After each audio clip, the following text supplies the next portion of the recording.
देखो ठीक है, तुम्हारी इच्छा ही नहीं है। विस्थापन अपक्रिया, डिस्प्लेसमेंट रिएक्शन। विस्थापन, इस विस्थापन शब्द का मतलब समझो कि कोई चीज है विस्थापित हो रही है, यानी कि उसे धकेल दिया जा रहा है, उठा के फेंक दिया जा रहा है। विस्थापित करना यही होता है। तो अधिकतर क्या होता है, जो ताकतवर चीज होती है ना, कमजोर चीजों को उठा के फेंक देते हैं। ठीक है, ताकतवर चीजें कमजोर चीजों को उठा के फेंक देते हैं, समझ रहे ना। हम कहें कि हाथी को हम उठा के फेंक दे तो नहीं फेंक पाएंगे ना, लेकिन हम गेंद उठा के फेंक सकते हैं, है कि नहीं। तुम लोगों में से अगर किसी को कहो उठा कर फेंकने को तो फेंक सकते हैं। ठीक है, तो विस्थापन अपक्रिया में भी वही होता है। ठीक है, वह रासायनिक अपक्रिया जिसमें अधिक क्रियाशील तत्व, वह रासायनिक अपक्रिया जिसमें अधिक अपक्रियाशील तत्व, जो अधिक अपक्रियाशील तत्व है कम अपक्रियाशील तत्व को विस्थापित कर देते हैं। जो हमने कहा है ना, वैसी परिभाषा को समझो। अधिक अपक्रियाशील तत्व कम अपक्रियाशील तत्व को विस्थापित कर देते हैं, विस्थापन अपक्रिया कहलाती है। अधिक अपक्रियाशील तत्व कम अपक्रियाशील तत्व को विस्थापित कर देते हैं, विस्थापन अपक्रिया कहलाती है। देखो इसमें ये कॉपर है, कॉपर एक यौगिक था यहाँ पर, और कॉपर है ताकतवर किसके, सिल्वर की अपेक्षा। तो ये गया इसमें घुस गया, और इसमें देखो इसे Ag को उठा के फेंक दिया बाहर, देखो, और खुद जाके बैठ गया नाइट्रेट के साथ, समझ रहे ना। तो जो अधिक अपक्रियाशील तत्व है कम अपक्रियाशील तत्व को भगा देता है, विस्थापित कर देता है। तो इसमें कॉपर ने Ag को उठा के फेंक दिया और खुद बैठ गया। तो कॉपर सिल्वर नाइट्रेट के साथ अपक्रिया करके सिल्वर को विस्थापित कर देता है और कॉपर नाइट्रेट प्राप्त होता है। सेम ऐसे ही इसमें देखो, जिंक है, कॉपर सल्फेट। अब भैया देखना, जिंक सिल्वर से ताकतवर था तो कॉपर, लेकिन कॉपर का भी उससे भी ताकतवर कोई है, वो है जिंक। जिंक गया कॉपर सल्फेट के पास, कॉपर को उठा के फेंक दिया, खुद बैठ गया। तो इसका मतलब है जो अधिक ताकतवर होता है वो कम ताकतवर को फेंक दे रहा है। तो वही है विस्थापन अपक्रिया। ठीक है, वह रासायनिक अपक्रिया जिसमें अधिक अपक्रियाशील तत्व कम अपक्रियाशील तत्व को विस्थापित कर देते हैं, विस्थापन अपक्रिया कहलाती है, या डिस्प्लेसमेंट रिएक्शन कहलाता है। उदाहरण हमने दो समझाए। अगर तुम्हें कोई तत्व विस्थापित होते दिख रहा है तो समझ जाना ये विस्थापन अपक्रिया का उदाहरण है। ठीक है, दो चार उदाहरण और लिखवा देंगे अभी हम। ठीक है, और अब इसकी जो हम उदाहरण लिखते हैं, इसमें जो हमने बताया था बनाने को कि कॉपर सिल्वर नाइट्रेट के साथ अपक्रिया करके सिल्वर को विस्थापित कर देता है और कॉपर नाइट्रेट प्राप्त होता है। ये लिख सकते हो ना, तो लिखो, कॉपर सिल्वर नाइट्रेट से क्रिया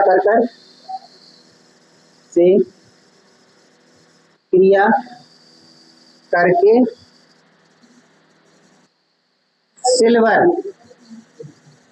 यानी Ag को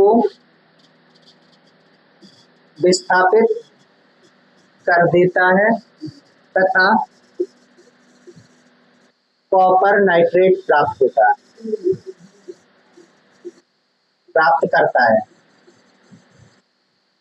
सेम ऐसे इधर लिखेंगे कि जिंक कॉपर सल्फेट से क्रिया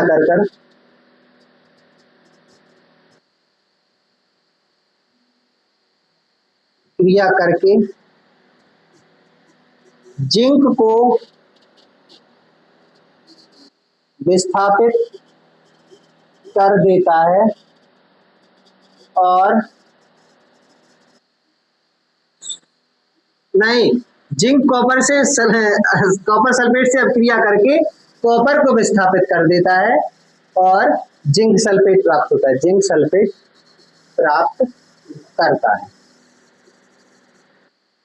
बोलो अगर समझ में ना आया हो तो एक बार फिर समझा दें, बिल्कुल सरल है, आसान है, ये उदाहरण याद करना है। फालतू गुनगुना रहा है। इधर देखो, विस्थापन अपक्रिया पढ़ चुके थे, विस्थापन अपक्रिया में विस्थापित होते हैं, ध्यान से सुनना, विस्थापित होते हैं ना, अधिक अपक्रियाशील तत्व कम अपक्रियाशील तत्व को विस्थापित कर देते हैं, विस्थापन अपक्रिया कहलाती है। द्विविस्थापन में मतलब दो बार विस्थापन होगा, डबल विस्थापन होना है, यानी इसीलिए तो द्विविस्थापन भी कहा है और डबल डिस्प्लेसमेंट भी कहा है, ठीक है। तो वह रासायनिक अपक्रिया जिसमें अणुओं के परमाणुओं या आयन को एक दूसरे को विस्थापित करना द्विविस्थापन अपक्रिया कहलाती है। तो इसमें देखना, ये जो सोडियम है ना, क्लोरीन के पास जा रहा है, इसे इसका घर पसंद आ रहा है और इसको इसका घर पसंद आ रहा है। तो देखो, सोडियम क्लोरीन यानी सोडियम क्लोराइड, दो Na है, दो Cl2 है, इसलिए दो NaCl हो गया, क्लियर है।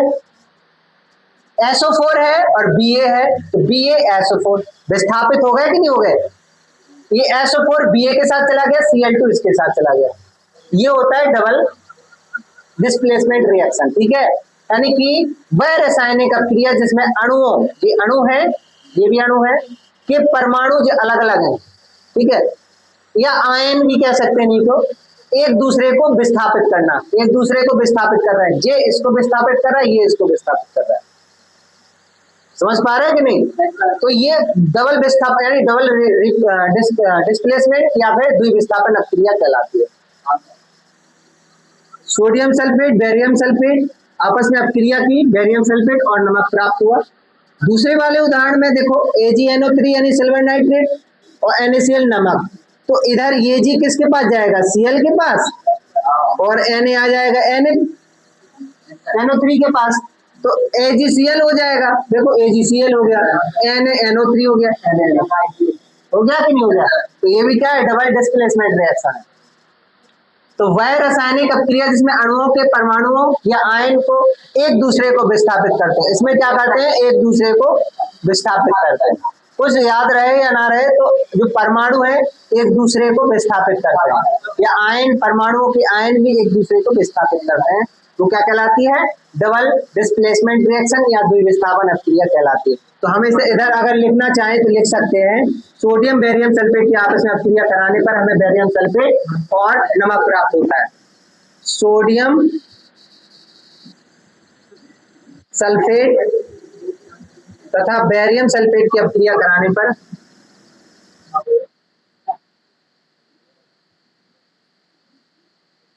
अपक्रिया कराने पर हमें क्या प्राप्त होता है, बेरियम सल्फेट और नमक, बेरियम सल्फेट तथा नमक प्राप्त होता है। आया समझ में कि नहीं आया, जी वाली चीज तो पहले नहीं दिख रहा है, लिखा तो साफ ही है, पता नहीं क्यों नहीं, वीडियो देखना साफ ही दिखता है, खैर ठीक है, सही कह रहे हो, तो और साफ लिख देंगे। तो AgNO3 यानी कि सिल्वर नाइट्रेट,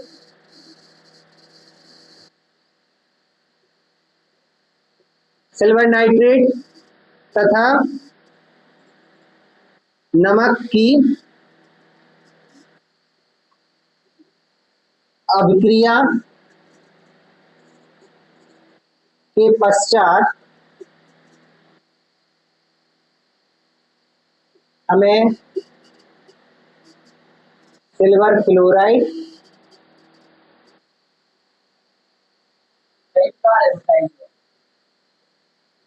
क्लोराइड तथा सोडियम नाइट्रेट प्राप्त होता है।